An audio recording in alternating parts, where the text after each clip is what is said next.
والدین اسے بات پہ کہتے ہیں کہ بیٹا کاش کہ تم گاڑی آہستہ چلاتے تو تم اس حادثے سے بچ جاتے۔ اس کے بعد اللہ تعالیٰ نے یقینی علم کا کہا ہے۔ اچھا، علم جو ہے وہ دو طرح کے ہیں۔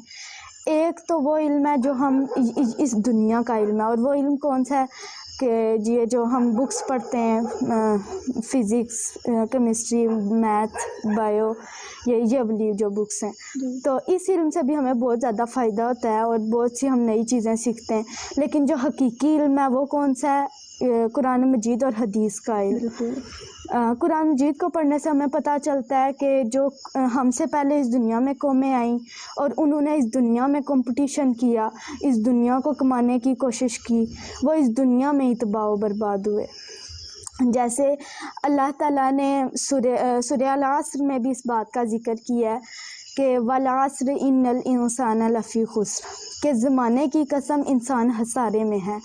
یعنی پوری انسانیت اور انسانیت بھی اس بات کی گواہ ہے، اور قرآن مجید میں بھی یہ بات واضح ہے کہ جو لوگ اس دنیا میں کمپٹیشن کرتے ہیں اور اس دنیا کے لیے صرف اپنی صلاحیتوں کو استعمال کرتے ہیں، وہ اس دنیا میں ہی تباہ و برباد ہوتے ہیں۔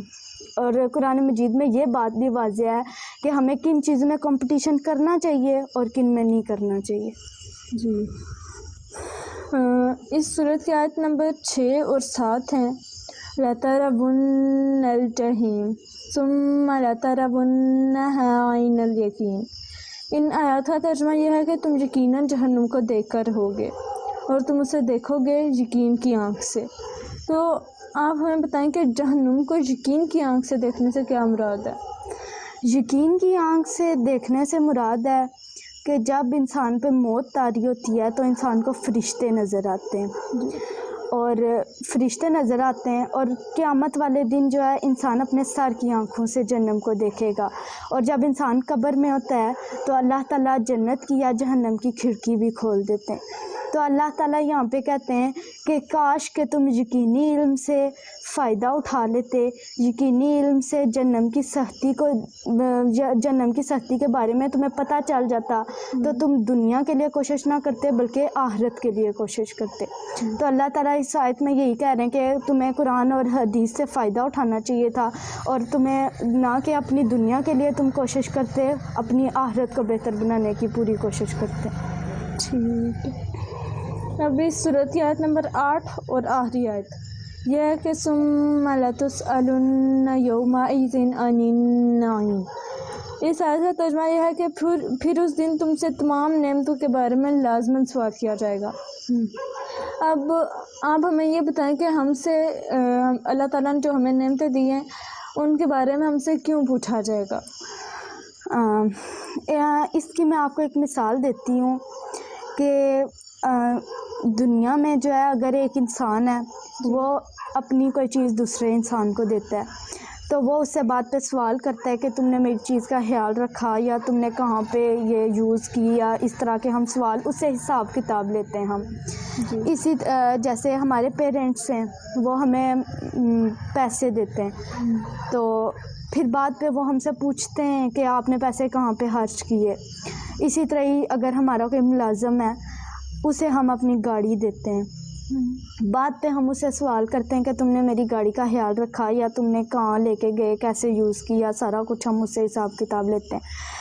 تو اللہ تعالیٰ نے بھی ہمیں بہت زیادہ نعمتیں دی ہیں۔ آپ دیکھیں ہمارے ارد گرد جو کچھ بھی ہے سب اللہ تعالیٰ نے ہمیں بہت زیادہ نعمتیں عطا کی ہیں۔ ہمیں ہاتھ پاؤں دیے ہیں، ہمیں بولنے کے لیے زبان دیا، دیکھنے کے لیے آنکھیں دی ہیں، سننے کے لیے کان دیے ہیں، چلنے پھرنے کے لیے پاؤں دیے ہیں۔ تو اللہ تعالیٰ نے ہمیں بہت زیادہ نعمتیں دی ہیں، تو ان نعمتوں کے بارے میں سوال نہیں ہوگا، ان کے بارے میں لازماً سوال ہوگا۔ قیامت والے دن ان چیزوں کے بارے میں سوال ہونا اٹل ہے۔ اللہ تعالیٰ ہم سے ان کا تمام حساب کتاب لیں گے۔ تو ہمیں ان تمام نعمتوں کو نہ کہ ہم صرف دنیا کے لیے استعمال کریں کہ زیادہ سے زیادہ دنیا حاصل ہو گیا تو ہم کامیاب ہو گئے یا ہم نے ترقی کر لیا، یہ بات نہیں ہے۔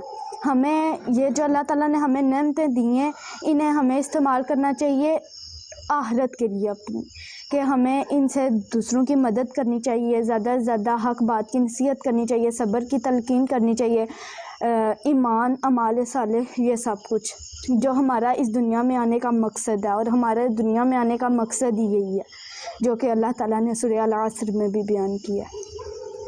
ٹھیک، تو آپ ہمیں بتائیں کہ ہمیں اس صورت سے کیا سبق لینا چاہیے کہ اللہ تعالیٰ نے جو ہمیں صلاحیتیں دی ہیں ان کا استعمال ہم صرف اپنی آخرت کے لیے کریں، اس دنیا کے لیے ان کا استعمال نہ کریں۔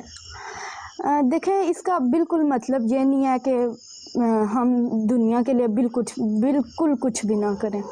اس کا مطلب یہ ہے کہ اللہ تعالیٰ نے جو ہمیں صلاحیتیں دی ہیں، ذہانت دی ہے، اس کے علاوہ علم دیا ہے، مال دیا ہے، جائیداد دی ہے، اس سب کو ہم صرف دنیا کے لیے استعمال نہ کریں، اور اگر دنیا کے لیے استعمال بھی کریں تو حلال طریقے سے کریں اور جائز طریقے سے کریں۔ اور جب ہمیں یہ دنیا حاصل ہو جائے تو اس پہ بجائے اس کے کہ ہم اس پہ فخر کرنا شروع ہو جائیں اور غرور کرنا شروع ہو جائیں کہ ہمارے پاس مال و دولت ہے اور ہم نے بڑی ترقی کر لیا، یہ بات نہیں ہے۔ ہمیں جب ہمارے پاس یہ سب کچھ آ جائے تو ہمیں ان سے صحیح راہ پہ لگانا چاہیے، اور جس طرح کہ ہمارا زندگی کا اصل مقصد ہے اس کی طرف ان تمام چیزوں کو یوز کرنا چاہیے، اور ہماری جو صلاحیتیں اور ہمارا وقت ہے صرف دنیا کو نہیں بلکہ دنیا کے ساتھ ساتھ اپنی آخرت کے لیے بھی کوشش کرنی چاہیے۔ دیکھیں، یہ جو اسلام ہے نا، یہ دین اور دنیا کو الگ کرنے کا نام نہیں ہے، بلکہ اللہ تعالیٰ کے حکم کے مطابق آخرت کے ساتھ دنیا کو بھی ساتھ لے کے چلنے کا نام ہے۔ تو اس صورت کا کل خلاصہ کیا ہے، یعنی اس صورت سے ہمیں کیا سبق حاصل ہوتا ہے؟ اچھا، دیکھیں، سب سے پہلے تو اللہ تعالیٰ نے انسان کو یہ بات یاد دلائی ہے کہ تم بالکل جو ہے اپنی دنیا میں لگ کے اپنی آخرت کو بالکل بھول گئے ہو۔